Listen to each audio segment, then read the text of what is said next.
Bien, muy buenas noches, estimados alumnos. El día de hoy lo que vamos a hacer es pasar nuestra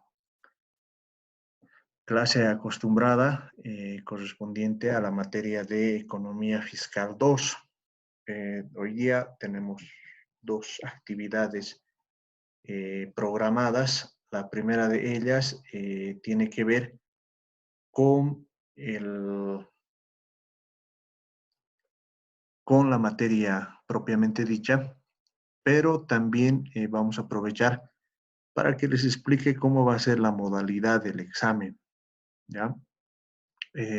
Tal como hacemos en nuestras clases, la estamos grabando y la vamos a subir a el YouTube. Por si hay algún problema relacionado al sonido, comprenderán que, dado que todo el mundo está viendo o está utilizando el Internet, es un poco complicado que las conexiones sean perfectas, ¿no? Entonces, en ese sentido, les ruego, por favor, toda la paciencia del caso para que podamos trabajar con la mayor de las facilidades y podamos también programar nuestro examen con comodidad. También indicarles, y esto es importante, que si existe alguna pregunta, lo que tienen que hacer es utilizar el botón Raise Hand, o en su defecto lo que tienen que hacer es trabajar o mediante el mensaje indicarme cuál es el tema que quieren participar. ¿Ok? Entonces,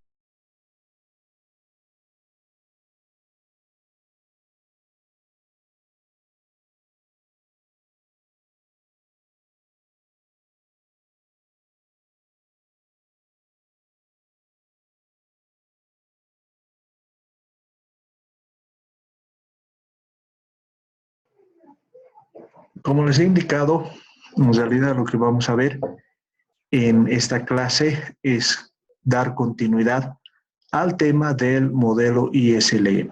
¿Ya? Para ello lo que vamos a hacer es continuar con nuestra presentación acostumbrada, ¿no?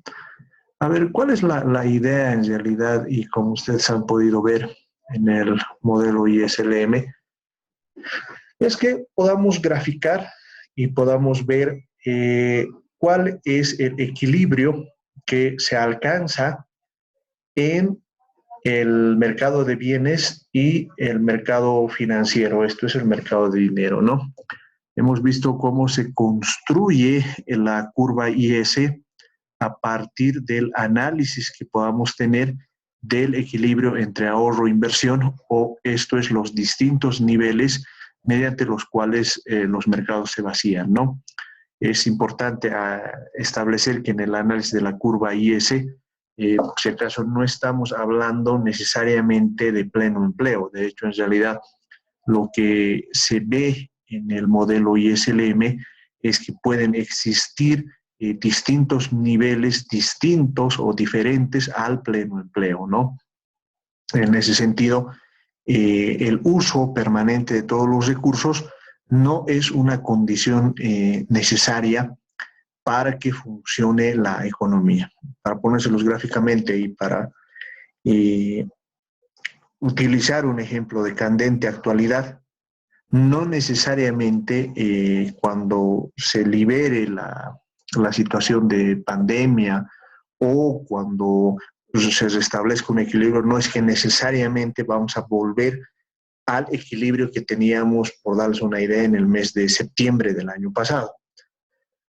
En realidad, lo más probable es que se alcance un nuevo equilibrio con altos niveles de desempleo. Eso es lo más probable, dadas las condiciones en las cuales está el mundo y las cuales está funcionando la economía boliviana. Y ojo, tampoco, y eso es importante también entender como mensaje, no quiere decir que este equilibrio tenga que restablecerse, ¿no? O sea, ¿qué quiero decirles con esto? De que es probable que ese equilibrio con alto desempleo, con baja producción, se mantenga en el tiempo, o incluso empeore. Por esa razón es que el mensaje del modelo ISLM es que si la economía está entrando en esa situación, lo mejor o lo que se puede hacer es restablecer el equilibrio para que la economía pueda funcionar de esa manera, ¿no? Por esa razón es que, por ejemplo, cuando se analiza un aumento de los impuestos, lo que ocurre es que hay un desplazamiento hacia la izquierda de la curva ILM, lo que nos muestra básicamente que hay un descenso de la tasa de interés y el nivel de producción, ¿no? Y se establece un nuevo tipo de equilibrio ya con menores ingresos, ¿no? Esto, si ustedes quieren, para analizar este elemento, piensen ustedes, por ejemplo, en, en el año 2003, cuando el gobierno de turno, que era el gobierno del MNR, aumenta los impuestos, ¿no? Y claramente ahí se veía que eso nos iba a conducir a una recesión. ¿Por qué razón? Porque el consumo iba a caer y en general íbamos a tener un menor nivel de producción. Pero tampoco quiero venderles de que todo sea así de fácil de entender en la economía, ¿no? De hecho, en realidad la explicación que daba por entonces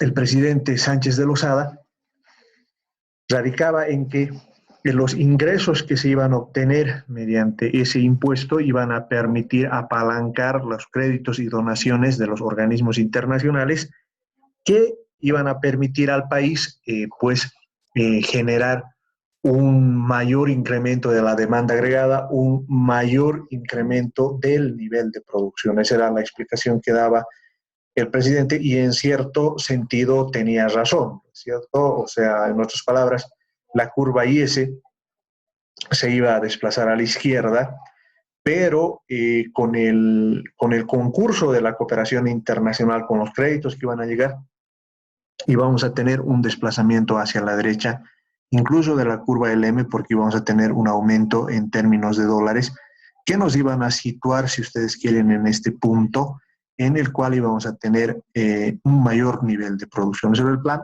pero por diversas circunstancias no se ha ejecutado y eso ha ido un poco al revés, ¿no? Bien, entonces hay una pregunta muy interesante que se plantea precisamente acá, que la lámina nos dice, ¿es la reducción del déficit buena o mala para la inversión? ¿No?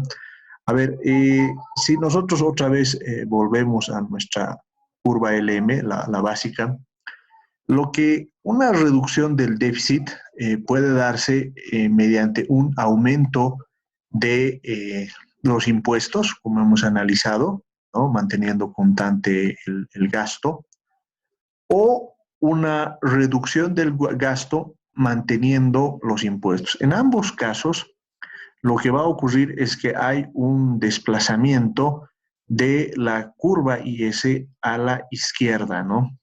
Ahora, este es un tema de debate muy interesante, ¿no? Porque en realidad, al bajar la tasa de interés, lo que debería ocurrir es que esa caída del tipo de interés debería aumentar el nivel de inversión. Sin embargo, ¿por qué no ocurre esto? No ocurre esto porque el nivel de producción cae. Es decir, las expectativas de los inversionistas respecto al comportamiento de la economía se vuelven negativas. Y por lo tanto, aún en un entorno de caída de tipo de interés, el hecho de que la economía no esté creciendo hace que los inversionistas no gasten. Noten, es interesante el mensaje del modelo ISLM, ¿no? Porque ahí está diciendo que una caída, una reducción del déficit fiscal va a impactar en forma negativa sobre el nivel de inversión. A ver, eso, digamos, aplicado a lo que está ocurriendo ahora en Bolivia, ¿qué significaría?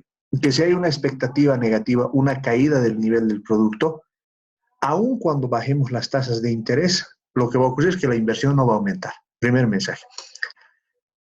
En su momento, este mensaje generó una amplia discusión entre los economistas, porque siempre se ha creído que una reducción del déficit fiscal lo que va a hacer es que se incremente la inversión. ¿Por qué razón? Lo que ocurre es que se dice que el financiamiento del déficit fiscal se logra sacrificando una parte del ahorro privado. A ver, más o menos se los voy a poner en un ejemplo sencillo, ¿no? Si el nivel del ahorro nacional es igual a 100, vamos a suponer que 40 se destina al sector público y 60 al sector privado. Cuando existe déficit fiscal, esto es, cuando el sector público gasta más allá de los ingresos que tiene, se va a comer una parte del ahorro privado. Entonces, de 40 que tenía, va a subir a 50. El financiamiento para el sector privado va a bajar de 60 a 50. En contraposición, si el déficit fiscal se reduce, digamos de 40 a 30, el nivel de ahorro destinado a la inversión privada va a aumentar de 60 a 70. Ese efecto se llama crowding out, que es el efecto de desplazamiento de la inversión privada por el gasto público. ¿Por qué se dice que el efecto crowding out es negativo? Porque el Estado, el sector público, generalmente va a tratar de sacar estos recursos para financiar gasto corriente, para financiar los sueldos, salarios de los burócratas, de los médicos, las enfermeras, el personal de educación, etcétera, ¿no? En cambio, los privados lo que van a hacer es inyectar esos recursos a la inversión, van a aumentar la capacidad productiva y por lo tanto van a mejorar las condiciones de vida de la población, ¿no? Entonces, como notarán ustedes, en realidad el mensaje del modelo ISLM es un mensaje que va en línea contraria a el mensaje del crowding out. Es decir, en realidad una reducción del déficit fiscal más bien genera una menor inversión porque precisamente cae el nivel de producción. Con esto no quiero decirles que haya una respuesta única, ¿no? ¿Por qué razón? Porque si uno, digamos, analiza los datos para escenarios superiores a los 100 años, etcétera, uno va a encontrar que el efecto crowding out en el largo plazo se presenta y en el corto plazo funciona muy bien lo que dice el modelo ISLM.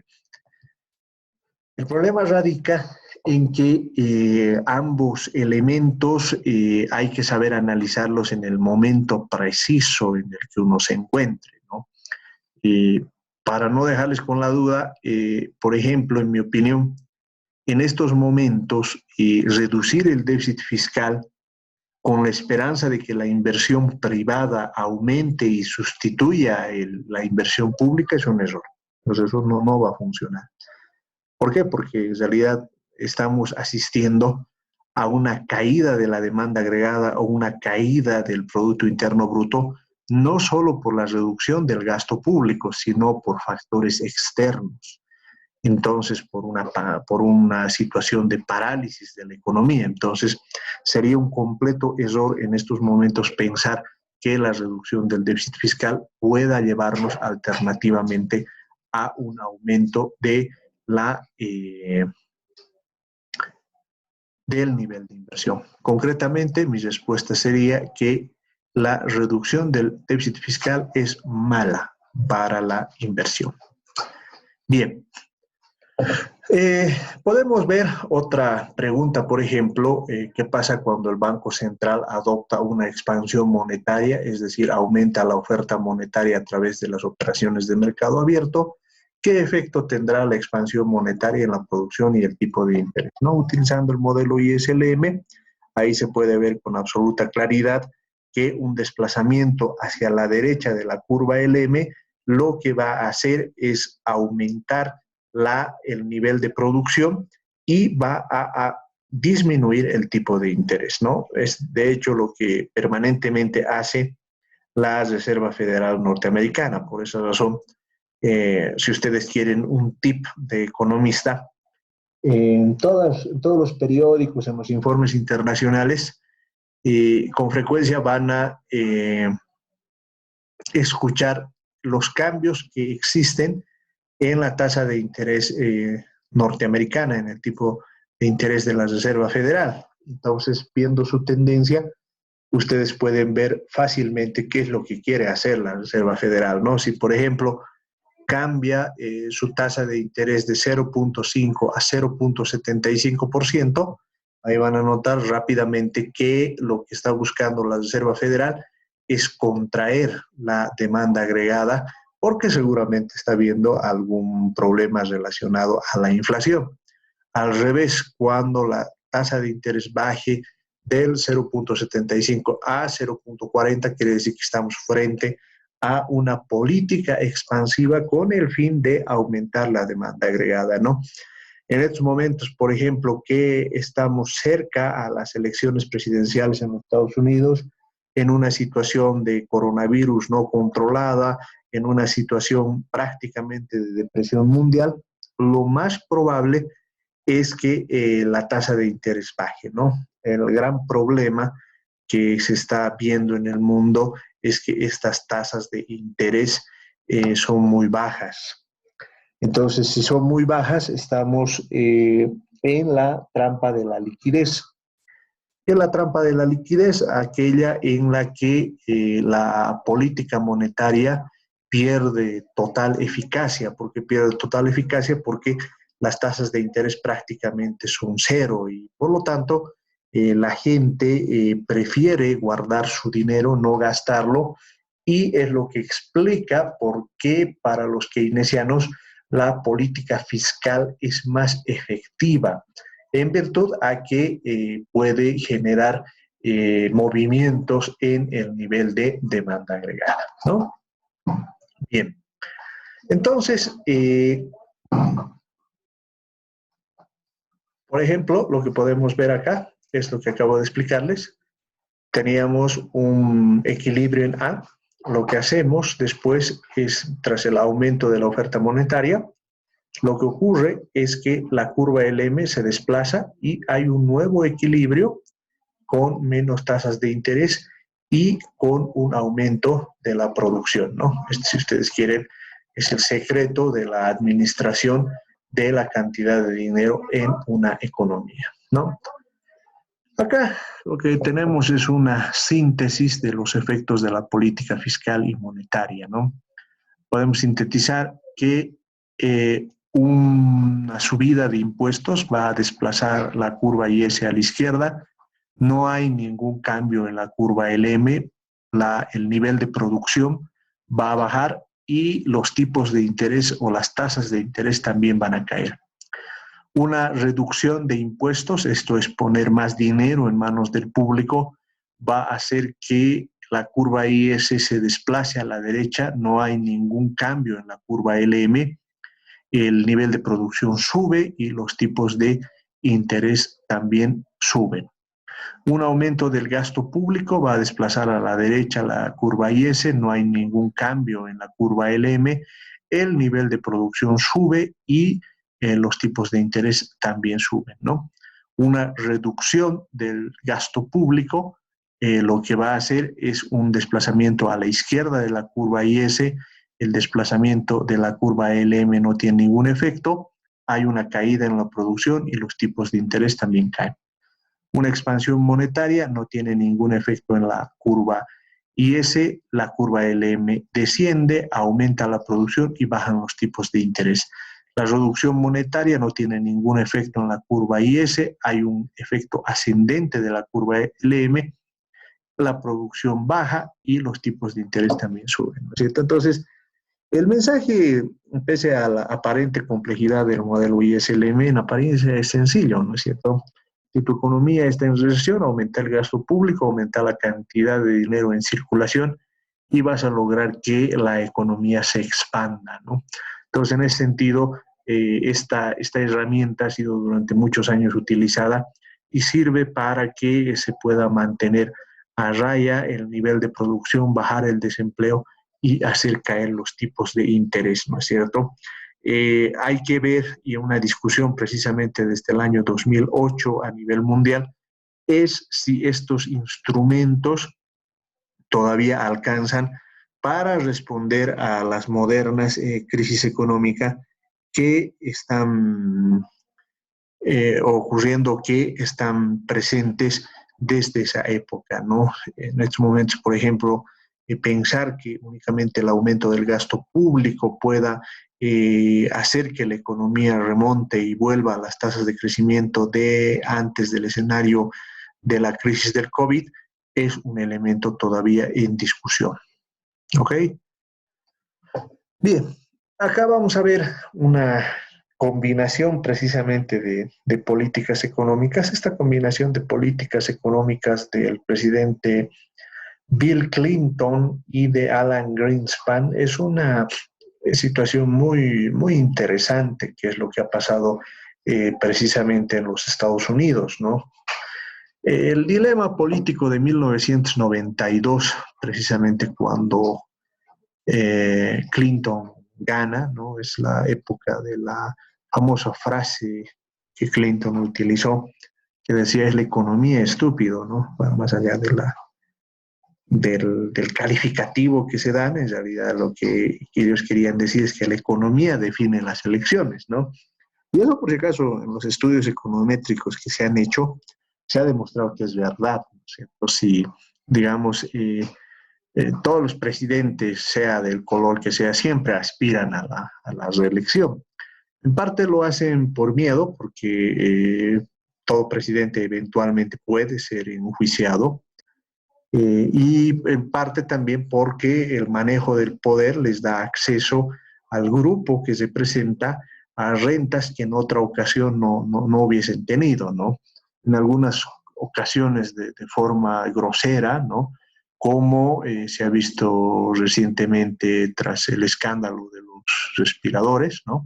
Más allá de un juicio que pueda emitir al respecto, porque en mi opinión todo eso tiene que ser investigado de forma imparcial, pero lo cierto es que hay suficientes indicios que nos llevan a pensar que ha existido una compra con sobreprecio, ¿cierto? Entonces, ese tipo de situaciones siempre generan temores en los gobernantes, pero además muestra que los gobernantes de turno pueden acceder a ese tipo de rentas, ¿no? En realidad, los buscadores de renta, los rent seekers, tratan siempre de capturar eso. Entonces, lo que ocurre es que cuando uno está en el gobierno y tiene malos resultados económicos, es muy poco probable que gane una elección, ¿no? Esto, si ustedes quieren, lo pueden ver actualmente en el caso de los Estados Unidos. Trump en realidad está pues, muy poco probable que gane la elección, ¿no? Los últimos estudios muestran que en realidad perdería, ¿no? En el caso boliviano, que el actual gobierno, a mi criterio, y desde el punto de vista técnico, existiendo una situación económica muy complicada, les sería muy difícil remontar un resultado adverso, ¿no? Al menos, digamos, desde la historia. Con eso no quiero decirles que este sea un criterio absoluto. Nunca tienen que olvidarse que el hecho de que hayamos visto que todos los cisnes sean blancos no quiere decir que no haya un cisne negro, ¿no es cierto? Eso quiere decir que no puedes necesariamente proyectar todo lo que te muestra como evidencia empírica hacia el futuro, ¿no? Ese es un error. Eh, y en ese sentido puede darse tanto en el caso norteamericano como en el caso boliviano que existan un conjunto de condiciones que hagan que cambie la situación y bueno, puede ser que el gobierno actual gane. O sea, eso es dentro del horizonte de posibilidades, siempre está presente y cuando uno maneja la política en sí mismo, tiene que tomar en cuenta que esto ocurra, ¿no? Lo cierto es que en el caso de Bill Clinton, eso funcionó. Lo que ellos mostraron es que una política de corte keynesiano era posible de realizar. Pero lo interesante estaba en lo que hicieron, ¿no? Porque ellos asumían que el déficit fiscal era en sí mismo un problema. O sea, no es que dijeron que el déficit fiscal no había que tomarlo en cuenta. Lo que ellos decían era que se podía hacer una política que reduciendo el déficit fiscal aumentase el empleo y aumentase el crecimiento. Lo que ocurría es que en esa época se tenía la combinación de un déficit fiscal alto, un déficit federal del 4,5% del Producto Interno Bruto, había desempleo elevado y lento crecimiento, ¿no? Entonces, lo que hicieron en términos de lo que se podía hacer era combinar estas políticas, ¿no? Como repaso, simplemente digamos que la reducción del déficit reduce el nivel de producción y la política de expansión fiscal aumenta el déficit. Entonces, si digamos aplicásemos mecánicamente el análisis del modelo ISLM, uno podría llegar a la conclusión que el camino está en que se pueda aumentar el déficit, ¿no? Una política de expansión fiscal. Pero fíjense ustedes lo que hicieron ellos, ¿no? Combinaron las políticas económicas, redujeron el déficit y aplicaron una política de expansión monetaria, ¿no? ¿Eso qué significó? Un desplazamiento de la curva IS a la izquierda. ¿Por qué es un desplazamiento de la curva IS? Porque lo que hicieron fue eh, bajar el nivel de gasto del sector público, ¿no? Pero eso lo combinaron con un incremento en la oferta monetaria. Entonces, de esa manera, lo que lograron es que en un primer momento la reducción del déficit fiscal, ¿no?, hace que la curva IS se desplace a la izquierda. Eso significa un menor nivel de producción. Pero como eso se combina con una expansión monetaria fuerte, entonces el nivel de producción es mayor que en el anterior escenario y eso permite que se pueda tener un menor déficit fiscal, un mayor nivel de producción y una menor tasa de desempleo, ¿no? Entonces, esa fue la combinación que se utilizó precisamente en esa época, ¿no? Y lo que pueden ver ustedes acá, para darles una idea, ¿no? En realidad, noten ustedes cómo para 1992 el déficit fiscal alcanzaba 4,5% del PIB, el 93 cae a 3,8%, el 94 2,7% y vean ustedes cómo el 96 llega a 1,4% y el 97 prácticamente el déficit fiscal se había reducido a menos 0,3%.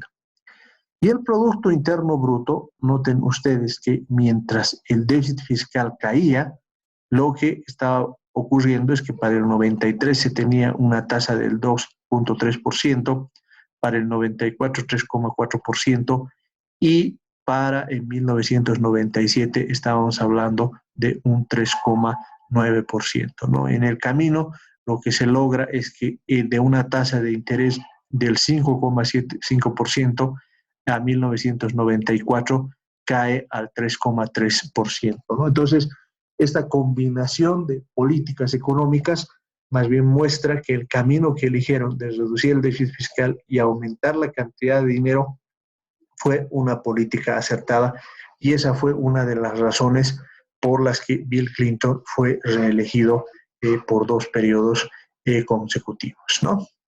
Bien, entonces hasta ahí sería el modelo ISLM. Me gustaría que abramos una sesión precisamente de preguntas para que podamos comentarlas y después pasaría a explicarles cuál va a ser la idea que vamos a tener en el examen, ¿no? Entonces, preguntas, comentarios, cualquier situación que ustedes puedan comentar respecto a cómo funciona el modelo ISLM y cuál es su aplicación en el contexto que podamos tener en la economía boliviana, ¿no? Entonces, queda abierta la sala, mis compañeros.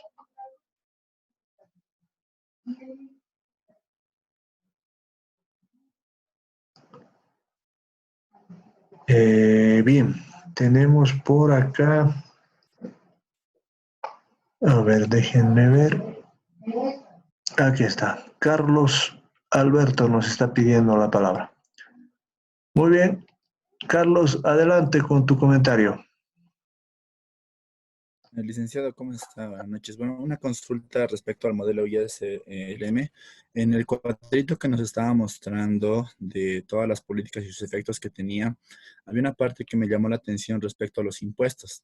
Es decir, cuando reducirían impuestos, habría más consumo en la gente, eso puede producir que la producción incremente, ¿verdad? Pero una situación tal vez particular que, bueno, si ponemos ese modelo en nuestro caso, una gran parte de los ingresos en nuestro país dependen netamente de impuestos y de lo que son también ingresos por materias primas, ¿no? En este caso, licenciado, también al reducir impuestos, también limitaría la participación fiscal, es decir, en un momento se va a incrementar y luego se va a volver a contraer.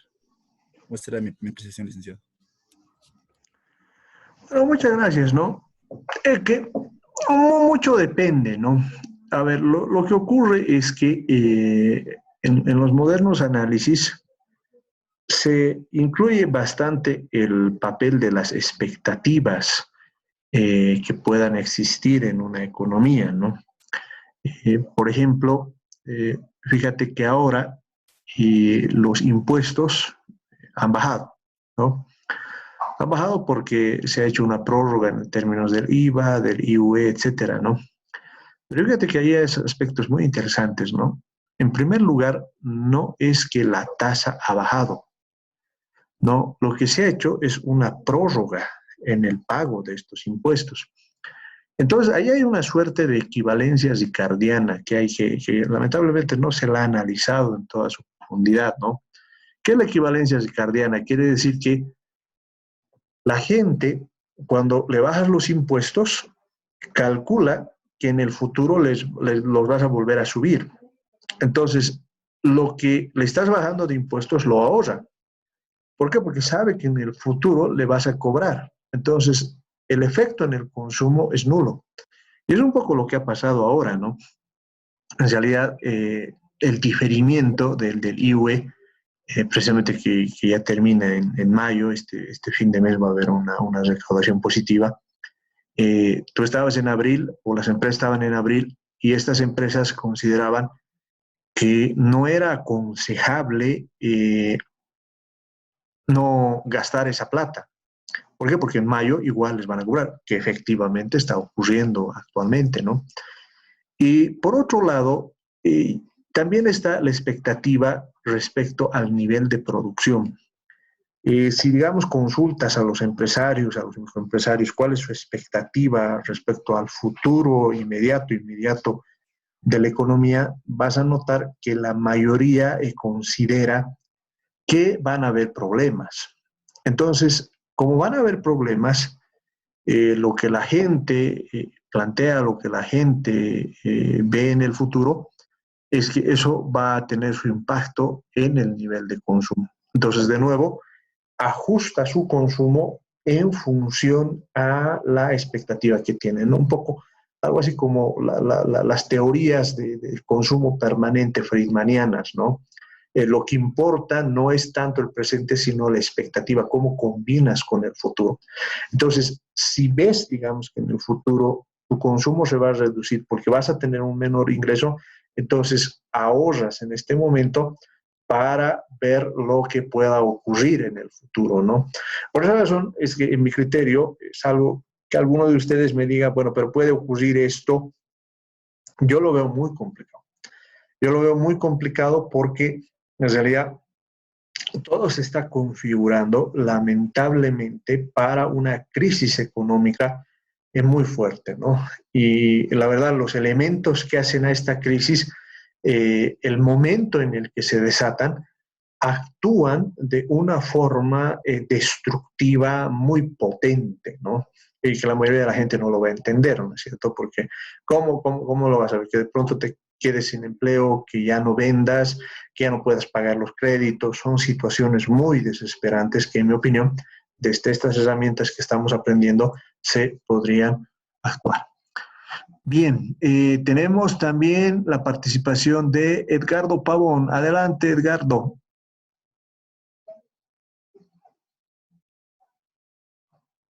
Ya, licenciado, buenas noches. Una pregunta, licenciado. Si, por ejemplo, nosotros o un país va incrementándose su deuda externa y además disminuye sus reservas internacionales, ¿esto puede afectar negativamente o positivamente a la balanza de pagos? Esa es mi pregunta. Ya, tú dices sí aumenta la deuda externa, ¿no es cierto? Sí, y reduce nuestras reservas, ¿no?, internacionales, que sería un poco lógico, ¿no? Sí, y si eso puede afectar a nuestra balanza de pagos, es la pregunta. Así es. Esa es mi pregunta. Sí, ¿cómo afecta a nuestra balanza de pagos ese escenario? Bueno, impacta negativamente, ¿no? A ver, eso es precisamente lo que vamos a ver en nuestro siguiente bolo, que es cuando levantemos el supuesto de la economía cerrada, ¿no? Para que funcione el ISLM es condición o eres muy grande o no tienes comercio internacional, ¿no? Lo cual no es una condición que necesariamente se tenga que cumplir, porque en realidad en economía las cosas siempre se combinan, ¿no? De esa manera, por ejemplo, en una economía pequeña como la nuestra, yo pienso que hay mucho rango para la política fiscal. Pero concretamente, a ver, la historia va más o menos así.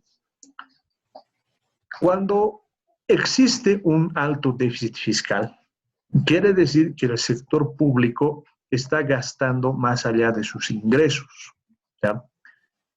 En el sector público, teóricamente, se presenta una restricción presupuestaria parecida a la que tiene cualquier persona, ¿no? Por ejemplo, si ustedes tienen un ingreso de 3.000 bolivianos, se entiende que el límite de su gasto es 3.000, pero si empiezan a gastar 4.000, esos 1.000 tienen que financiarlo de alguna manera. En el Estado ocurre algo parecido con el déficit fiscal, pero desde el punto de vista de la macroeconomía, lo que ocurre es que el Estado está aumentando el nivel de demanda agregada por encima de la capacidad de producción que se tiene en el país.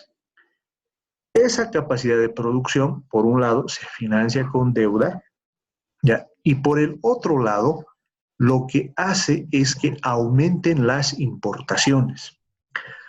Para financiar las importaciones, lo que hay que hacer es utilizar las divisas que se tienen en el Banco Central. ¿Por qué razón? Porque las importaciones las tienes que comprar en los mercados externos y esos mercados externos no te van a aceptar la moneda nacional. Tienes que necesariamente utilizar las divisas del Banco Central, los dólares. Y eso hace que las reservas internacionales caigan. Eso hace que el resultado en la balanza de pagos no es otra cosa que la síntesis de la cuenta corriente, es decir, la diferencia entre exportaciones e importaciones, y de la cuenta capital. Esto es la diferencia entre el ahorro e inversión, ¿no? En el fondo es muy sencillo de entender, ¿no es cierto? ¿Por qué se llama balanza? Se llama balanza porque por el lado de la cuenta corriente, si las exportaciones son menores a las importaciones, gastamos más de lo que nosotros vendemos, el resultado va a ser negativo. Y en la cuenta capital tiene que ver respecto al movimiento del ahorro y la inversión. En otras palabras, si por ejemplo hay mayores inversiones, es decir, el ahorro de otros países viene al país, es decir, una mayor inversión extranjera directa, Eso va a hacer que el resultado de la balanza de pagos en cuenta capital sea positivo. Si por el otro lado nosotros invertimos más en los países extranjeros o mandamos las utilidades que se generan en nuestro país hacia el sector externo, lo que va a ocurrir es que el saldo en la balanza de pagos va a ser negativo. En el caso boliviano, lo que ocurre es que en cuenta corriente tenemos un déficit. ¿Por qué razón? Porque las importaciones son mayores a las exportaciones. Y en la cuenta capital también tenemos un déficit, porque en estos momentos grandes inversiones extranjeras no hay y en todo caso lo que está ocurriendo es que tenemos una salida de capitales porque varios de ellos se están repatriando. ¿Por qué se están repatriando? Porque en estos momentos hay una inestabilidad muy grande en todo el mundo, ¿no? Y lo que están haciendo los inversores es ir hacia las plazas más seguras. Y como alguna vez les había explicado, los bonos del Tesoro norteamericano pagan poco, pero son más seguros. Entonces, esa situación está ocurriendo. En síntesis, la combinación de una deuda alta, una caída en las reservas internacionales, puede provocar una crisis de balanza de pagos. ¿Qué es una crisis de balanza de pagos? Aquella en la que los flujos de divisas, los flujos de dólares imposibilitan el comercio internacional. Eso, ¿cómo se traduce? ¿Qué efectos tiene en la economía? Los efectos son devastadores. ¿Por qué? Porque una crisis de balanza de pagos, por un lado, limita la capacidad de importación de las empresas, no solo de los bienes de consumo, sino de bienes de capital, de materias primas. Las industrias no tienen las materias primas, la maquinaria para seguir funcionando, pero lo más importante, una crisis de balanza de pagos está altamente asociada con una devaluación. Y los efectos de una devaluación serían desastrosos en una economía como la boliviana porque estarían altamente asociados a una alta inflación.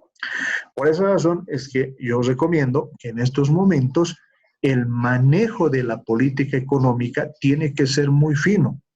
¿Por qué? Porque estamos a tiempo todavía para mantener a raya una crisis de balanza de pagos, ¿no? Pero en el futuro eso puede ser muy poco probable de manejar. Bien, tenemos ahora, creo que... No, a ti, Edgardo, gracias por tu participación. Tenemos por acá una participación, a ver, vamos a leerla. Es de Osmara. Nos dice, a manera de comentario en cuanto a las políticas fiscales, la política fiscal puede utilizarse para suavizar el ciclo económico. Esto como política contracíclica en los tiempos difíciles se reducen los impuestos y se incrementa el gasto para poner más dinero en los bolsillos de las empresas y los consumidores.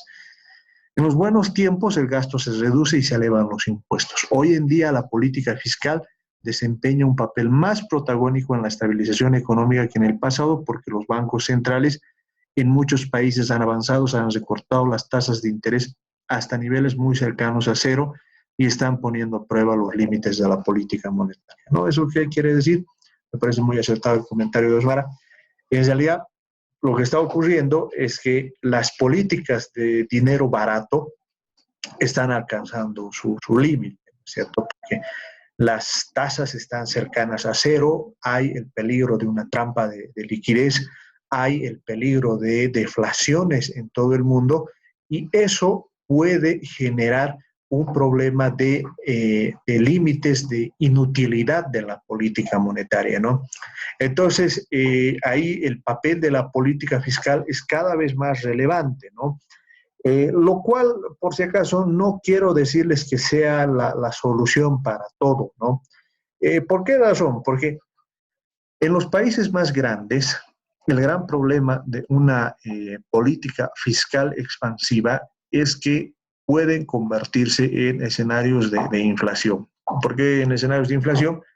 Porque el dispositivo mediante el cual la política fiscal aumenta la tasa o la tasa de ocupación es muy frágil. ¿Por qué es muy frágil? Porque tiene que ver con las condiciones macroeconómicas existentes en el mundo, ¿no? A ver, para explicarles un poco este galimatías de forma sencilla. Es lo que ocurre un poco en Bolivia, ¿no? Y es un poco a donde nos llevaba también Edgardo con su comentario. Porque lo que ocurre en países como los nuestros es que el Estado puede empezar a gastar. El problema es que en el camino lo que va a hacer es aumentar las importaciones y hacer caer las reservas internacionales. Si eso ocurre, vamos a tener una crisis de balanza de pagos. Entonces, esa situación multiplíquenla por cientos de países que existen en el mundo. Entonces, hay una crisis de demanda global. No es una crisis de demanda agregada de países. Entonces, la respuesta tiene que ser global, no puede darse a nivel de países. Fíjense ustedes que un aspecto que siempre se lo ha mencionado, pero no se lo ha tomado mucho en cuenta, que algo lo vamos a ver en nuestro siguiente polo, tiene que ver con la capacidad de contagio de las crisis económicas, ¿no? Ahora que estamos en tiempos de coronavirus, ustedes me van a entender un poco. Pero ¿qué es lo que ocurre? Si de pronto una economía tiende a tener problemas, rápidamente las economías que están interconectadas con esa economía empiezan a tenerlos, ¿no? Como el coronavirus. Y eso está un poco ocurriendo en el mundo, ¿no? O sea, en estos momentos la China está teniendo menores tasas de crecimiento, Estados Unidos también, primer problema. Pero fíjense, para hablar en términos más cercanos, la inflación no es más que el incremento sostenido de los precios. Noten ustedes, teníamos al principio problemas en Venezuela. Ahora se los tiene en Argentina. Probablemente en Ecuador empieza a haber problemas de inflación porque, en mi opinión, la dolarización ya es insostenible. La pregunta es, ¿eso va a seguir avanzando? ¿Va a haber más países en inflación o menos? En mi criterio va a haber más. Decía que esta respuesta tiene que realizarse a nivel global porque así es como ahora funciona la economía mundial. Ya no es una economía donde los países podían hacer políticas de forma independiente. Ahora, el gran problema es que los esquemas de integración han fracasado. Entonces, solo pónganse a pensar, la Unión Europea, tras el Brexit, nos está mostrando que todo el proceso de creación del euro y de la Unión Europea se ha estancado. O sea, no vamos a tener resultados en 2, 3 años. Eso, por lo menos unos 15 años va a retomar. Todos los países relacionados al Tratado de Libre Comercio, que en su época, especialmente en la década de los 90, fueron impulsados en Estados Unidos para involucrar a Canadá, para involucrar a Centroamérica y Sudamérica, han fracasado. En estos momentos no estamos pensando nosotros en tratados de libre comercio. De hecho, en realidad, en América del Sur, el libre comercio es una mala palabra, es una frase mala, la gente no quiere saber de libre comercio. Entonces, no hay una región. Y si se pone uno a pensar en los organismos internacionales de mayor alcance, como la Organización de las Naciones Unidas, etcétera, uno va a notar que tienen poca fuerza. De hecho, en realidad, una organización como la Organización Mundial de la Salud, en estos momentos está frente a un posible recorte de presupuesto. El gobierno norteamericano les ha dicho, si ustedes hacen lo que nosotros decimos, financiamos. Si no, no. Hay una crisis. La única institución que podría liderar un proceso de aumento de la demanda agregada mundial es el Fondo Monetario Internacional. Es la única institución. No podría haber otra institución, en mi opinión.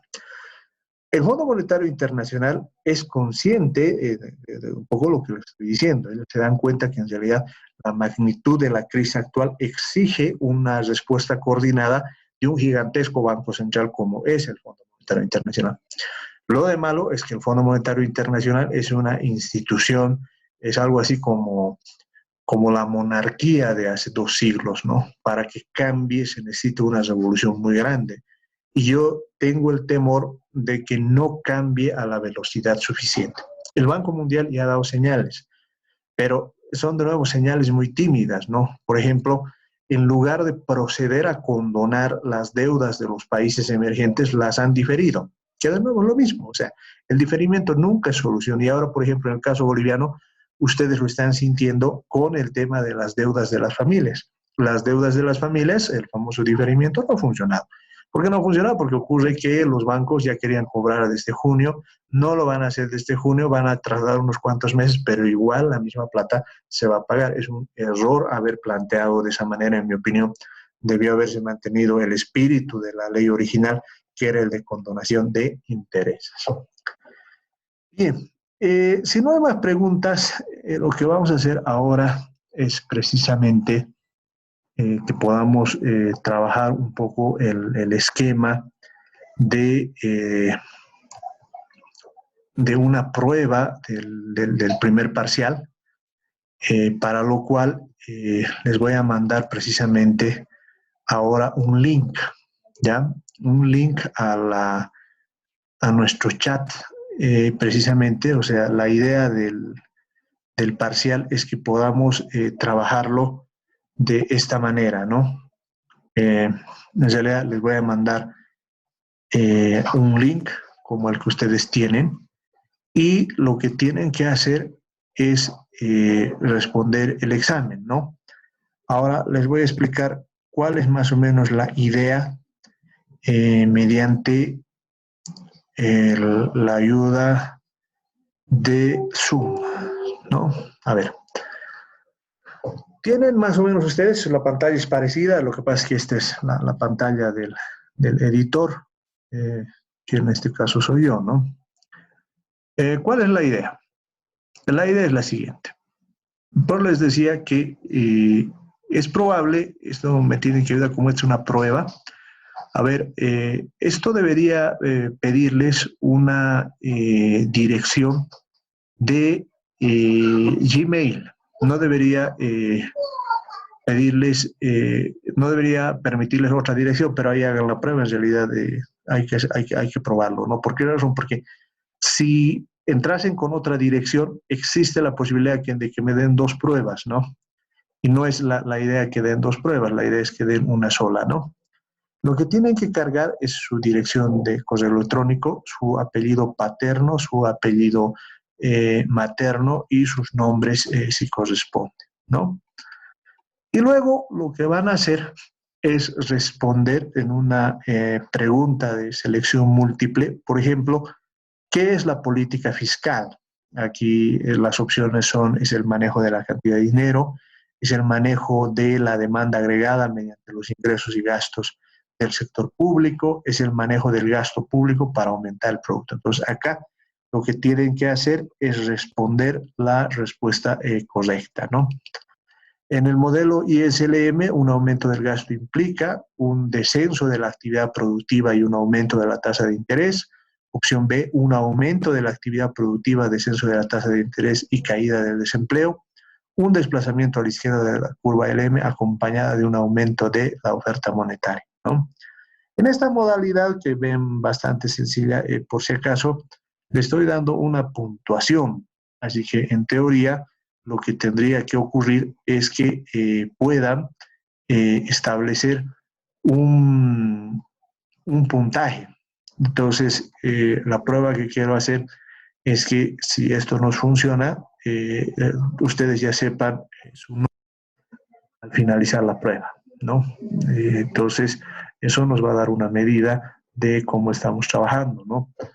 Por la naturaleza del examen, que es bastante sencillo, en realidad necesitan más o menos por pregunta unos 3 minutos a lo mucho, ¿no? Entonces, el examen duraría 30 minutos el día sábado, ¿no? Y sobre esa base lo haríamos, ¿no? Pero a mí me gustaría que como parte del trabajo de ver si nuestro formulario está funcionando, si todo está claro, que por favor ingresen a el formulario que les he dado para que podamos probar que todo esté en orden, ¿no? Entonces, sobre esa base, me gustaría conocer tal vez sus criterios, si hay alguna pregunta en la forma en la que haríamos el examen el día sábado, ¿ya? Para que podamos tener todos clarito cómo vamos a trabajar ese día, ¿no? Tenemos acá Edgardo Pavón. Adelante, Edgardo, por favor. Ya, licenciado. Bueno, sí, este tipo de pruebas, o sea, aparentemente son sencillas de hacerlas, pero también tiene su complejidad, licenciado, porque son opciones donde, o sea, la certeza es una sola, ¿no es cierto? Bueno, claro, mi pregunta sería si es que toda la ponderación va a ser en este examen o de alguna manera va a haber otro tipo de ponderaciones aparte del examen, porque, claro, naturalmente es necesario este tipo de exámenes, ¿no? Claro, ahora, también estaba viendo sus preguntas, son un poquito más de análisis, ¿no? Como usted nos ha ido explicando, no son tanto de a la letra muerta. Entonces, si en algún aspecto nosotros hemos captado de una manera, ¿cuánto afectaría esa situación, licenciado? Por Bueno, favor. a ver, ¿cuál es la idea, no? Por si acaso no es estresarlos.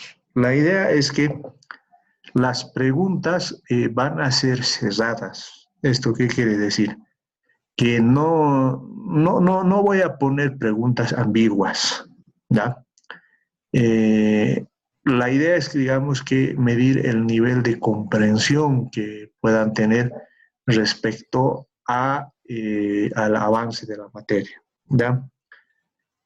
Segundo, no se estresen, no es la idea, ¿no? La idea en todo caso es que para ese día repasen todo lo que hemos visto. Les voy a mandar ahora la presentación de la parte del ISLM, que respondan en función a lo que ustedes conocen y vean y sean sinceros para que podamos medir si estamos captando o no la esencia del avance de la materia, ¿no?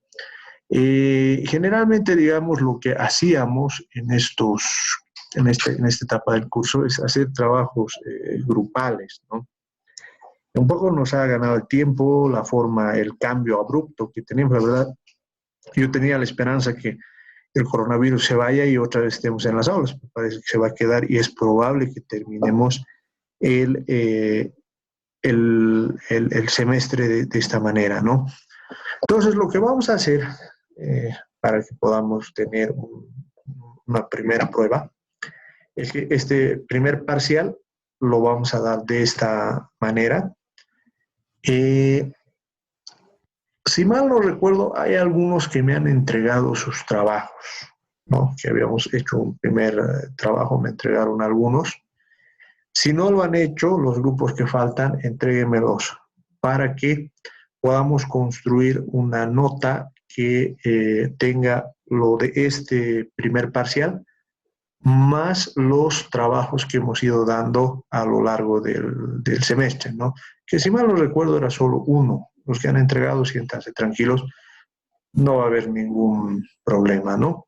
Entonces, básicamente y en concreto, sería este examen más el trabajo que les he dado para que lo podamos complementar la nota. De esa manera estaría, ¿no? Ahora, lo interesante, digamos, de esta prueba, y esa es otra cosa que vamos a ver hasta dónde nos va, es que la nota la sabrían en ese momento, ¿no? Eso es una ventaja también de este tipo de pruebas para que podamos tener las calificaciones inmediatamente, ¿no? Ahora, lógico, no hay ningún problema. Lo que vamos a hacer el siguiente jueves es vamos a revisar el examen, lo vamos a resolver de tal manera que ustedes estén seguros de que las respuestas que han dado son las mejores, ¿no? Lo que yo les recomiendo es repasen lo que hemos visto, lean las presentaciones, vean los videos si está a su alcance para que puedan tener toda la información para el día sábado. No sé si hay alguna pregunta más que de alguno de ustedes respecto a cómo vamos a trabajar el día sábado.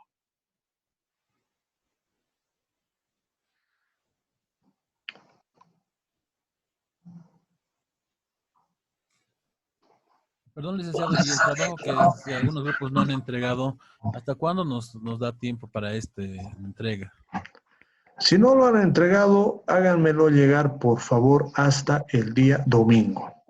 Ya, no les digo sábado porque para el sábado concéntrense en su examen, ya, y el domingo hasta las 12 de la noche me lo pueden hacer llegar los grupos que no me han entregado el trabajo. También que creo que son mínimos porque la verdad la gran mayoría me entregó. Ya, licenciado, y una cosita más, bueno, esto, perdón que una pregunta.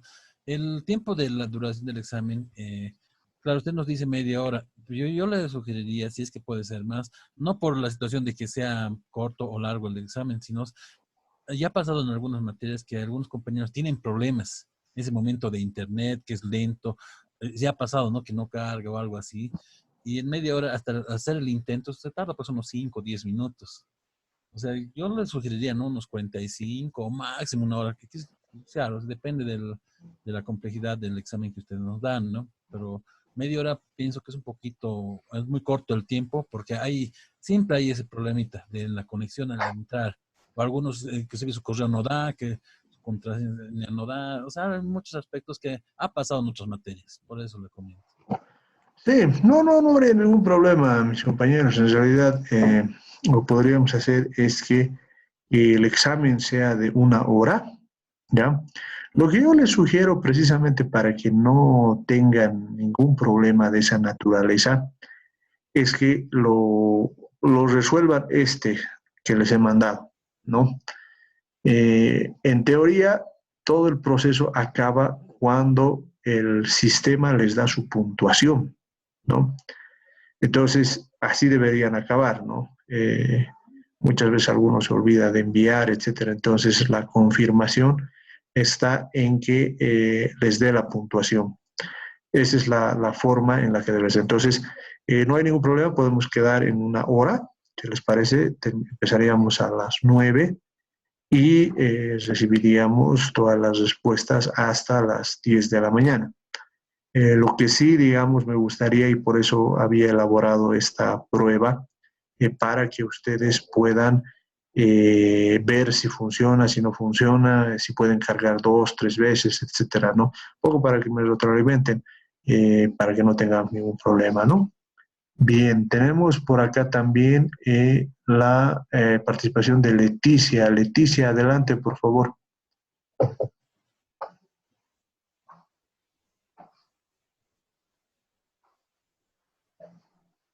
Leticia.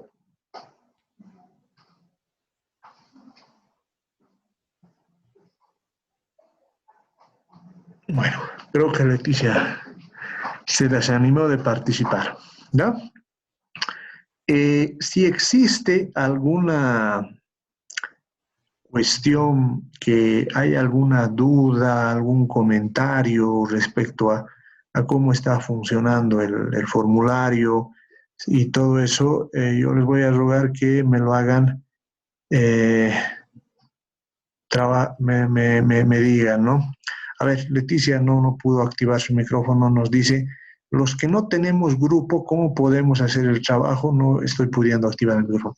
No, los que no tienen el grupo no hay ningún problema, preséntenlo en forma individual, ¿no? Que eran unos cuantos casos que me comentaron por ahí, que justo cuando nos agarró la pandemia, eh, estaban por presentar el trabajo, ¿no? Entonces ahí no hay problema en relación a que me lo presenten en forma individual.